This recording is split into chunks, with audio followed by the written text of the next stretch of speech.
Herkese salam. Bugün 9-lara tövsiyə videosu çəkirəm. Deməli, 13 aprel buraxılış imtahanı nəticələri dünən açıqlandı və 276 balım gəldi. Bunun üçün istədim ki, sizlərə də müəyyən tövsiyələr verim 9-cu siniflərə yeni keçəcək olanlara. Sizlərin də yüksək bal toplamasında az da olsa payım olsun. Keçən səfər ERAFA tövsiyələri videomda plansız danışmışdım. Bu səfər planlı gəlmişəm, narahat olmayın. Gəlin keçək videoya. Deməli, maddə danışacağam. Birinci isə 9-cu sinifin əhəmiyyəti nədən ibarətdir? 9-cu sinif imtahanının əhəmiyyəti odur ki, bəziləri düşünürlər ki, sıfır əhəmiyyəti var da, yəni mənim həyatımda bunun sıfır əhəmiyyəti var. Amma belə deyil. 9-cu sinif imtahanının əhəmiyyəti odur ki, siz burada nəticənizi öyrənirsiniz və gələcəkdə sizin ixtisasınızın formalaşmasında bu nəticə çox böyük rol oynayır. Nə demək istəyirəm? Məsələn, uşaq gəlib 9-cu sinif imtahanından 100 bal toplayıb, məsəl üçün, amma 4-cü qrupa vermək istəyir. Artıq o anlayır ki, mənim bu səviyyəm 4-cü qrupluq deyil. Yəni bu balım 4-cü qrupa getməyə kifayət eləmir. Düzdür, indi düşünə bilərsiniz ki, 11-ci sinifdə bəlkə artıracaq, amma ən çox nə qədər artıra bilər ki? 2 il müddətində. Yəni 9 il müddətində bu qədər yığıbsa, 2 il müddətində ən çox nə qədər artıra bilər ki? Ona görə də balınızın əhəmiyyəti bundan ibarətdir. Ki, siz həm özünüzü sınamış olursunuz, həm də gələcəkdə qrup seçimində, ixtisas seçimində sizə kömək olur.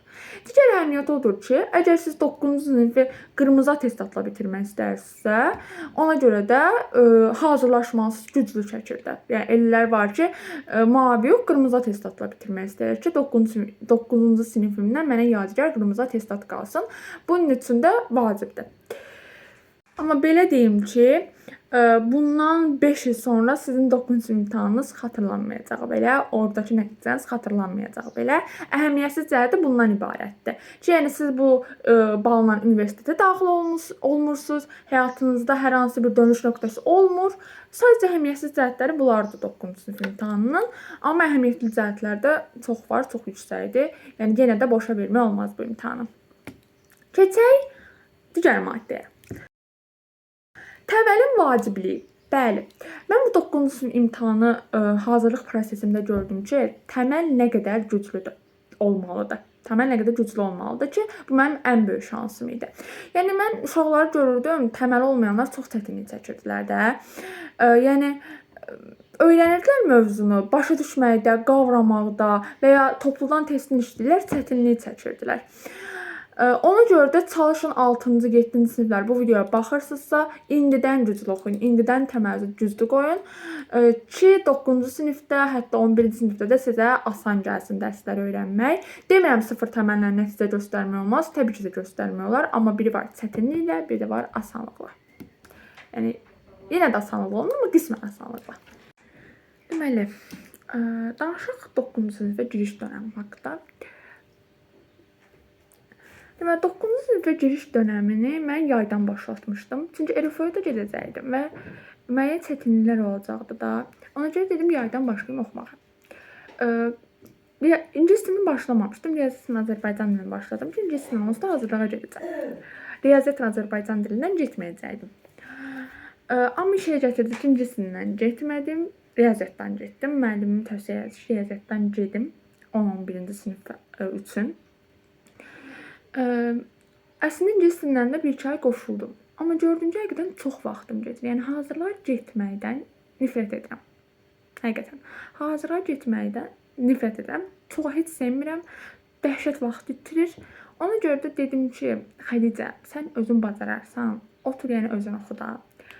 Yəni insan özünün müəllimi olmalıdır. Birazdan ətrafı danışacağam.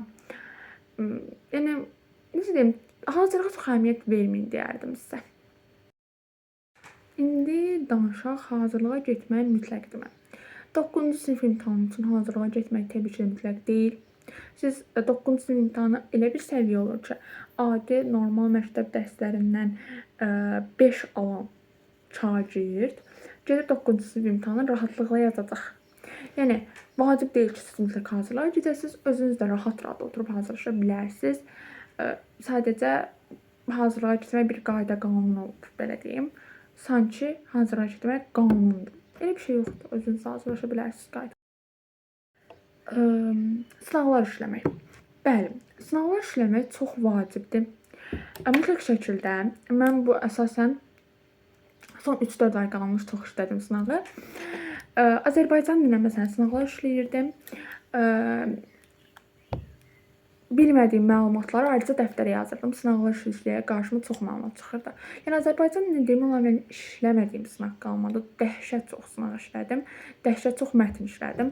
Bu Cüvənin 9-cu sinif. Oradan 120 mətn. Sonra ilmi sınaqda neçə mətndir? 40 mətndir orada. Toplunun arxasındakı mətnlər, sınaqlardakı mətnlər, yəni dəhşət çox işlədim. Azərbaycan dilindən 97 balım gəlmişdi. Riyaziyyat. Riyaziyyatı bilirsiniz ki, başa düşmək üçün, öyrənmək üçün çoxlu test işləmək lazımdır. Amma necə idi? Yəni mən ERFO-ya hazırlaşıram. Plus topludan gedirəm. Və sınaqlar işləməyə o qədər çox az vaxtım qalırdı ki, demirəm, işləmişəm riyaziyyatdan da sınaq. Amma ki, Azərbaycan dilini istədiyi qədər olduğu qədər çox işləyə bilməmişəm. Çünki sınaq dəhşət çox vaxt aparır və çatdıra bilməmişdim ona görə də. Çox işləyə bilmədim. Bəlkə də daha çox işləsəydim, riyaziyyatdan da 90 vurardım. 88 gəlmişdi riyaziyyatım. Amma əsas məqsədim qızıl idi. Qızıl deyə qalmışam. Əsas məqsədim qırmızı attestat idi. Ona görə də çox da pis olmadım yəni. Deməli, danışaq özünüzün müəllimi olun. Bəli, özünüzün müəllimi olmaq maddəsinə gəldik. Siz özünüzün niyə müəllim olmalısınız? Çünki özünüzün ən zəif nöqtəsini məhz siz bilirsiniz. Məsələn, müəllim sizi yetərincə tanımaya bilər. Amma siz özünüzü yetərincə tanımırsınız ki, mən hansı sahədə zəifəm. Məsələn, sınaqlara gedirsiniz. Görürsünüz ki, hə, burada çox səhvim çıxıb. Demək, mən bu sahədə zəifəm də. Bunu daha çox oxumalıyam. Və yaxud nə bilim, özünüz bilirsiniz də, hiss edirsiniz ki, hə, mən bu sahədə zəifliyim qalıb, yaxşı başa düşməmişəm. Özünüz üstünüzə oturub çalışırsınız. İnternetdən YouTube videoları var. Hamısının var da, yəni sizə kömək olmaq üçün. Oradan girib izahlara baxa bilərsiniz. Yəni deməyim odur ki, ən yaxşı müəllim siz məhz özünüzsünüz. Mən belə düşünürəm. Yəni mən özümə elə deyirdim ki, sən özün ən yaxşı müəllimisən. Gələk son maddəmizə. 9-cu sinif imtahanından nəticə çıxarmaq. Və ən vacib maddəmiz budur. Mən məsələn 9-cu sinif imtahanından nəticə çıxardım ki, mənim riyaziyyatda cəbr hissəm yaxşıdır, məsələlərim zəifdir. Onsuz da bilirdim bunu, məsələdə mən zəifəm. Məsələn, buradan bu nəticəni çıxardım ki, 10-11-ə hazırlaşanda daha çox məsələlərə üstünlük verməliyəm, daha çox riyaziyyatdan məsələlər işləməliyəm. Məsələn, Azərbaycan dilində qrammatikada səhvim yox idi, mətndə bir dənə səhvim çıxdı, o da görmədiyim bir tip sual idi. Onda anladım ki, deməli, nə varmalıyıq? Mətndə hər tip sualı görməliyik, hər tip suala baxmalıyıq, bizim qarşımıza çıxa biləcək. İngilis dilindən listening səhvim vardı bir dənə də definition səhvim vardı. Əslində, definitionum çox yaxşıydı, mən çox söz öyrənmişdim, amma gəldi o qədər söz öyrənmişdim, bilmədiyim bir söz çıxdı, o spy sözü. Bunu öyrəndim ki, deməli, daha çox söz üstünlüyü verməliyəm, sözləri tam əzbər bilməliyəm, listening daha çox işləməliyəm.